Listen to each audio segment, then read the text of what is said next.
Cheguei com mais um vídeo para o nosso quadro Entre 12 e o Amanhecer e eu espero muito que você esteja gostando, porque eu estou gostando muito de estar com você. E antes de tudo, não esquece de deixar o joinha se você estiver gostando da nossa coletânea, tá bom? Era um pouco mais da meia-noite e eu havia acabado de deitar na cama. Mas eu acabei esquecendo meu celular no banheiro e eu tive que levantar para pegar novamente.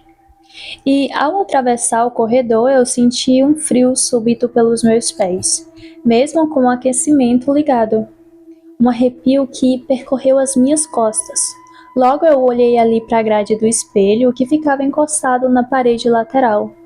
Ele nunca me deu problemas antes, mas aquela noite algo parecia diferente. Inclusive, o espelho era um espelho antigo. A superfície refletia não apenas o corredor, mas uma sombra que se movia por trás de mim.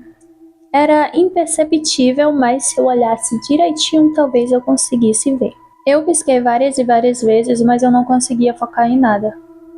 O pior é que, com os minutos se passando, o silêncio ele começou a ficar pesado e estava me dando uma sensação de que estava pressionando o meu peito.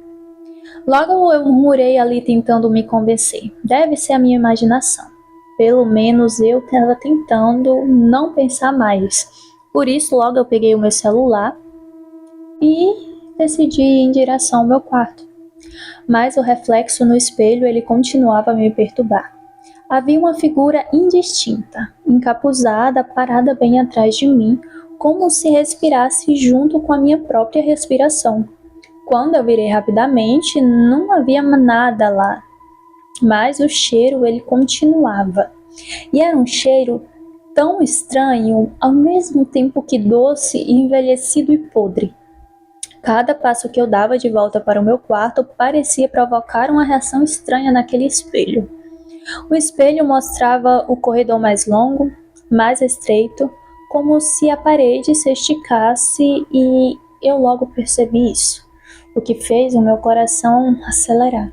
Resolvi não olhar mais e tentei novamente voltar à minha cama, mas o zumbido do ar-condicionado começou a se misturar com os sussurros baixos, quase que imperceptíveis, palavras fragmentadas que eu não conseguia entender. O colchão rangia como se alguém tivesse se sentado ao meu lado. Tentei racionalizar, mas havia muitos barulhos. Era barulho de madeira, vento entrando pela fresta da janela, mas o espelho ele continuava ali. E ele estava totalmente no meu campo de visão. E cada vez que os meus olhos se desviavam, a figura parecia mais nítida, mais humana, mas ao mesmo tempo errada. Algo nos seus movimentos não parecia ser do nosso mundo. Decidi enfrentar. Levantei-me e encarei o espelho, sim, com toda a audácia que eu poderia ter naquele momento. A figura me observava e então, com uma velocidade impossível, ela ergueu a mão, apontando para mim. Meu corpo congelou e eu tentei me mover, mas parecia que eu estava preso por alguma força invisível. No instante seguinte, eu senti como se estivesse sendo puxado para dentro do meu próprio reflexo. O corredor no espelho, ele se alongou e eu caí. Caí por metros de escuridão líquida até aterrissar em um espaço que parecia existir fora do tempo.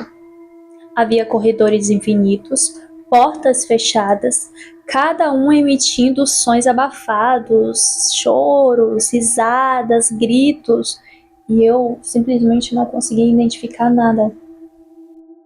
Era tudo muito estranho. Eu não sabia o que fazer, e eu comecei a caminhar. Ao caminhar, eu percebi que o meu próprio reflexo me seguia por cada corredor, mas havia diferenças sutis entre eu e ele. Os meus olhos nele estavam mais fundo, a pele um tom mais acinzentado e os meus movimentos bem mais lentos. Como se eu estivesse vendo eu mesma no passado ou no futuro, eu não sei dizer. Em uma das portas eu ouvi um sussurro claro que minha respiração se tornou irregular só de ouvir. Alguns que entram aqui nunca retornam, e aqueles que retornam não são os mesmos. Um cheiro de metal queimado subiu pelo corredor, chegando até mim. Era algo misturado, sei lá, com doce e ao mesmo tempo podre. Tinha a sensação de que cada porta daquele lugar tentava me prender. Ao mesmo tempo que queriam me falar algo, uma promessa, resposta, eu não sei. Era algo, sei lá, um chamado. Foi então que eu encontrei uma porta entreaberta e dentro um quarto idêntico ao meu. A cama, a luz até mesmo da lua atravessando ali as cortinas, o celular no chão. Meu reflexo, ele me olhou do outro lado do espelho, novamente. Mas dessa vez ele sorriu e eu vi. Era malícia nos seus olhos e no seu sorriso. Senti uma pressão no peito, como se o meu coração tivesse sido apertado por mãos invisíveis. De repente, eu fui arremessado de volta para o meu próprio corredor e o celular ele ainda estava no chão. O espelho imóvel e silencioso, mas o cheiro continuava. Aquele cheiro estranho persistia em me seguir. E eu estava assim, tremendo, o corpo inteiro inclusive. E eu nunca mais pude encarar aquele espelho da mesma forma. Meus dias depois, sabe, foram se passando. Mas quando eu passava pelo aquele corredor e sentia como se algo me observasse pelo aquele espelho, eu ficava totalmente sem reação, com medo daquilo novamente acontecer. Cada vez que eu o via, o meu corpo reagia sozinho. Arrepios, tensão, sensação de que o tempo poderia se dobrar e se desdobrar e eu poderia ser novamente puxada para aquele local. E de noite, às vezes, quando estou sozinho, eu penso ter visto o meu próprio reflexo se mover sozinho novamente, sorrindo de forma que eu nunca poderia sequer sorrir, daquele jeito maligno e macabro. Gente, isso aqui parece muito. Quem já assistiu, acho que seja Nós, o nome do filme. Quem já assistiu esse filme vai lembrar muito dos Doppelganger. Muito, muito, muito. Cara, eu adoro esse tipo de relatos ou de histórias que eles abordam o Doppelganger. Pra mim, assim, é surreal. E eu quero muito produzir um vídeo sobre isso. Inclusive, vou até deixar nos temas. Eu lembrei agora que ele não tá no tema. Mas comenta aí o que vocês acharam. Eu realmente fiquei, assim, fascinada pelos detalhes.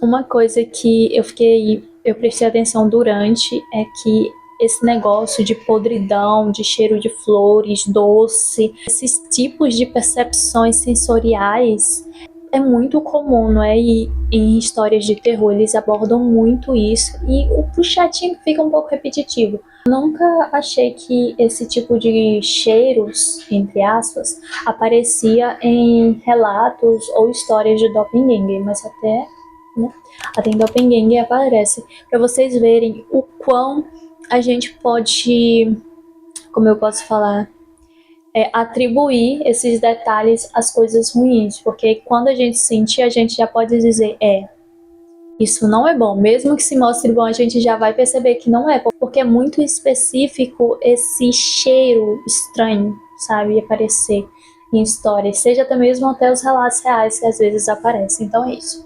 Eu espero que você tenha gostado. Se você gostou, deixa o like e até o próximo vídeo. Tchau, até amanhã.